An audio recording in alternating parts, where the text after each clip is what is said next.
Magandang araw po. Ako po si Julia Riza C. Espino, isang estudyante ng Information and Communications Technology or ICT-9 mula sa Secsyong Hydrogen. Sa video ito, ipapakita ko sa inyo kung paano ba mag-system maintenance ng isang computer. Pero, bago iyon, ano nga ba ang system maintenance?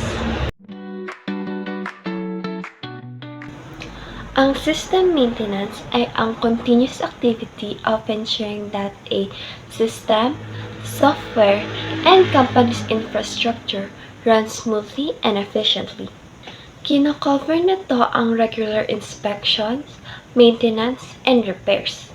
Kasama na din dito ang iba pang activities that are meant to avoid problems, enhance functionality, and nagpapahaba sa buhay ng system.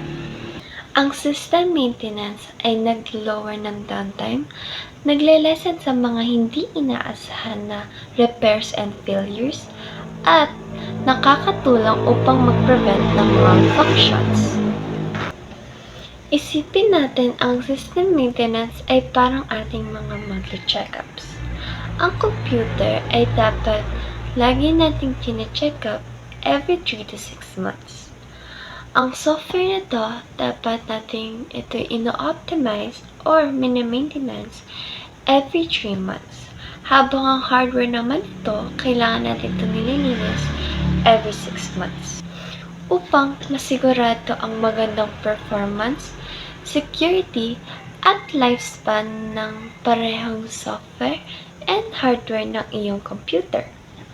Ngayon, ano nga ba ang importance ng system maintenance? Regular maintenance is essential for ensuring the reliability and efficiency of computers and networks. Tumutulong ito to prevent issues such as software malfunctions, data loss, and performance degradation. Sa pamamagitan ng system maintenance, maaari nito pahabain ang buhay ng ating mga system habang pinapaliit ang downtime na to. Ang key task sa system maintenance ay kasama ang software updates, virus scan, disk cleanup, and performance monitoring. Tumutulong ang mga task na ito to identify weakness, clear unnecessary files, and optimize operation speed. Ang paggawa ng mga task na ito regularly supports continued productivity and safeguards against potential security threats. Ito ang ilang mga benefits ng pag-system maintenance. Optimize performance, enhance security, reduce downtime, cost savings, extended lifespan, improve reliability, data protection, and improve user experience. Now, alam na natin ang system maintenance. Ipapakita ko sa inyo kung paano mag-perform ng scan disk or check disk, disk optimization or defragmentation, at kung paano mag-delete ng temporary files ng iyong computer. Ngayon, simulan na natin kung paano nga ba mag-system maintenance.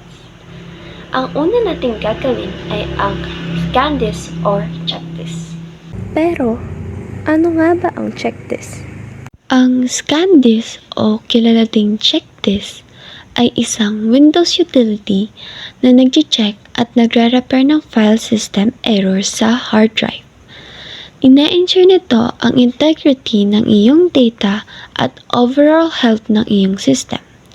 Ang check disk nakaka-identify at nakakaayos ng problema gaya ng bad sectors, loss clutter, and file corruption, which can lead to performance issue or data loss. To do check this, first, go to File Explorer, then pumunta sa Disk PC kung asan ang mga storage disk mo. Pumili ng storage space na gusto mong i-check disk, tapos i-right click mo ang storage space na napili mo. Pindutin ang Properties, then pumunta sa Tools. Makikita mo ang dalawang ito. Check and Optimize. Pindutin ang check, then pindutin ang scan this.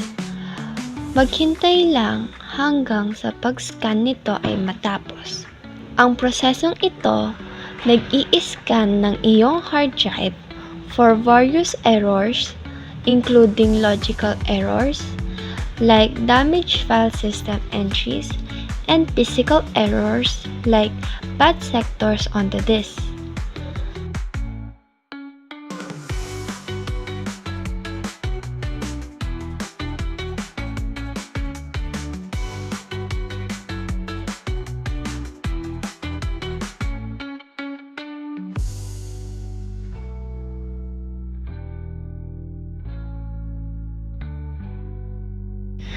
Pagkatapos mo mag-scan, pwede mo nang i-optimize or i-defragment ang disk mo.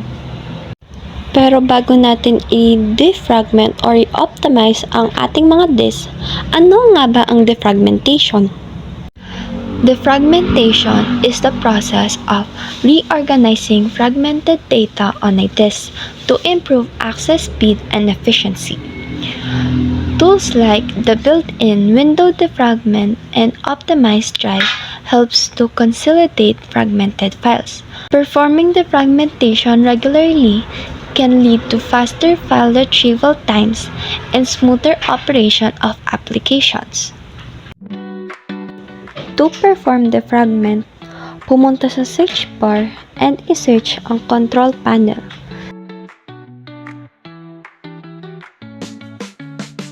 I-open ang control panel, then i-click ang System and Security. Mag-scroll down, then makikita nyo ang Windows Tools. Pindutin nyo yun. Makikita nyo ang iba't ibang uri ng Windows Tool, pero ang hanapin nyo ang Defragment and Optimize Drive. Pindutin nyo yun at makikita nyo ito. Ito ang mga storage disk ng iyong computer. Pumili kung ano ang i-optimize, then pindutin ang storage na ito. Matapos pindutin nyo ang optimize. Hintayin lang ito matapos.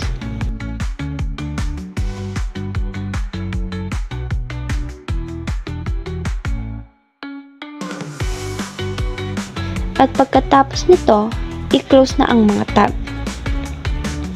Ngayon, tapos na tayo sa checklist at defragmentation, gawin na natin ang huling step, deleting temporary files. Pero bago natin simulan kung paano nga ba mag-delete ng temporary files, ano muna ang temporary files? Temporary files can accumulate over time, consuming precious disk space and potentially slowing down system performance. Ang regular na pagtanggal ng cache, logs, and other unnecessary data keeps the system running smoothly and enhance overall performance. Pindutin ang Windows key plus R sa iyong keyboard at lalabas ito. I-type ang command na %temp% upang makapunta sa temporary folder. Ang mga ito ay ang temporary files na nagamit o ginagamit ng mga application ng iyong computer. I-select ang lahat ng ito gamit ang Ctrl+A sa iyong keyboard. Tapos i-delete. Pindutin lang ang skip pag lumabas ito dahil maaaring ginagamit pa ang file na ito ng iyong computer. Ngayon, tapos na tayo mag-check this, optimization, and sa pag-delete ng temporary files. For conclusion, effective system maintenance encompasses various tasks that ensures optimal performance and long lifespan of computer systems. Sa pag-intindi ng importance of regular maintenance, utilizing tools like CheckDisk and managing disk space efficiently, organization can enhance their operational efficiency and lessens potential issues.